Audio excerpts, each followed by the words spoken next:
Bonjour tout le monde, ici Jean-Guy Magraine pour cette première émission de Magraine de potes. Une émission sur l'actualité du cannabis où un homme mature avec un man bun vous déverse ses opinions acides tout en vomissant son trop-plein de colère. C'est bon? On garde ça comme ça? Vous êtes sûr on la refait? Non, OK. OK. Pour commencer ce résumé d'avril, on commence avec une nouvelle croustillante, messieurs, dames. Et oui, le célèbre producteur de cannabis Exo a été acheté par Tilray. Et oui, allez, je sais, vous êtes vraiment déçus. Et on va se le dire, c'est pas votre fidèle animateur qui va aller pleurer sur la tombe de cette compagnie-là. Mais bon, voilà. Tilray dépense 75 millions de dollars canadiens pour acquérir Exo. Exo, qui valait il y a quelques années 2 milliards de dollars avant de commencer sa lente mais certaine descente vers cet abysse qui semble infini. Personnellement, je décris ça comme une victoire pour les petites et moyennes entreprises qui prennent de plus en plus de parts du marché. Contrairement à ces géants opportunistes qui sont apparus à l'époque de la ruée vers l'or vert qui était le cannabis. Préparer le POFCO, va falloir que je me calme. C'est important de se rappeler que l'industrie du cannabis est une industrie pas facile, avec de la concurrence féroce, des taxes d'assises exorbitantes. Donc clairement, quand vous décidez de lancer ce que j'appellerais le nivellement vers le bas et une guerre de prix, au lieu de focusser sur faire des produits de qualité et d'écouter ce que le consommateur aimerait avoir, c'est ce qui arrive. C'est mon opinion bien personnelle, mais j'aimerais quand même vous citer un PDG d'Exo de 2019 et ensuite un autre PDG de 2023, parce qu'on se le rappelle, c'est rentré et sorti comme dans un moulin, les PDG chez Exo. Je pense qu'il y en a eu 4 en 3 ans. Bon, 2019, traduction libre, c'est en anglais au départ. Ce n'est pas vraiment une guerre de prix si l'autre partie n'a aucune chance.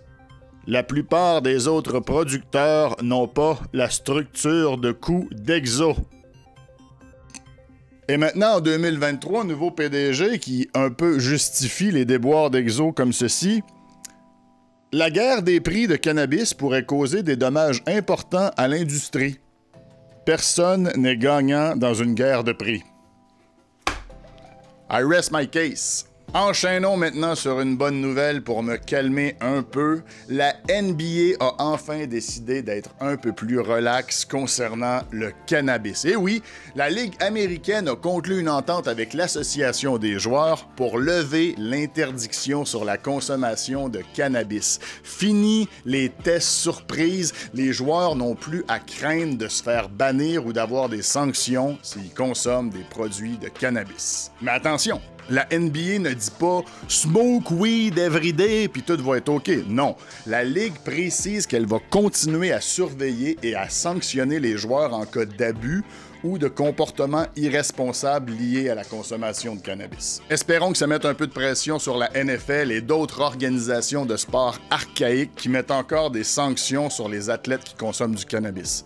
Comme Tara Davis Woodland, qui a perdu sa médaille d'athlétisme qu'elle avait gagnée en réalisant un saut en longueur de 6,99 mètres. Un test positif au THC l'oblige maintenant à une suspension de 3 mois, en plus de retirer tous ses résultats de la dernière compétition et lui enlever son titre.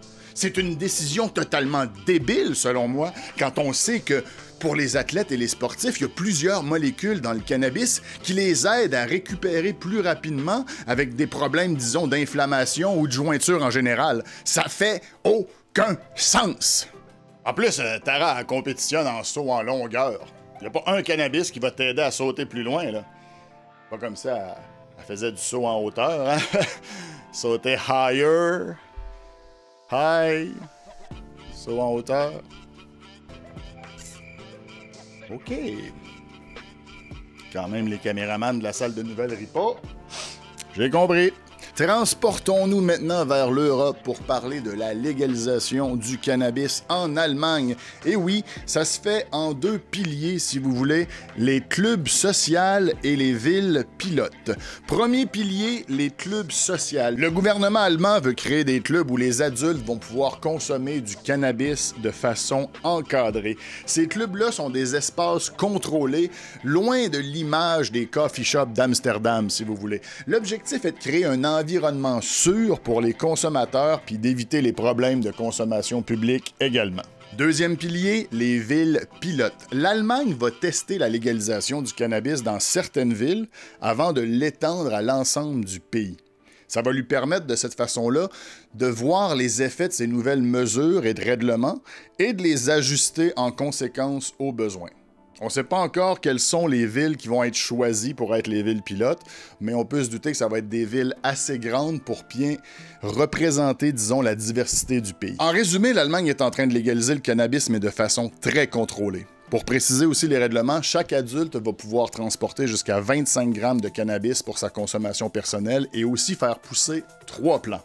Parlant de droit de faire pousser du cannabis, revenons au Québec où une décision très décevante de la Cour suprême du Canada est tombée. Les Québécois n'ont toujours pas droit de faire pousser des plants de cannabis récréationnels. Juste 4 petits plants de cannabis! Qu'est-ce que ça vous dérange, à vous? Encore une fois, bon, avec le Manitoba également, mais on est les deux seules provinces qui n'ont pas le droit de faire pousser des plants de cannabis récréationnels. Jannick Murray Hall, le gars derrière le site satirique Le Journal de Montréal, a essayé avec son équipe d'avocats de contester cette décision en attestant que le gouvernement marchait sur les plates-bandes du gouvernement fédéral en matière de droit criminel. Mais malheureusement, la Cour suprême a dit non.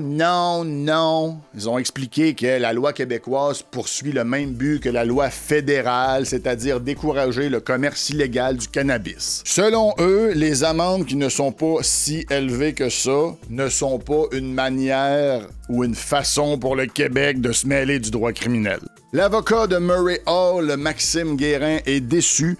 Mais il espère qu'un jour, la politique changera et permettra aux Québécois de faire pousser leur propre plant de cannabis. Qui sait? Peut-être que ça arrivera si un autre gouvernement est élu. Mais moi, ce que j'ai à dire, c'est...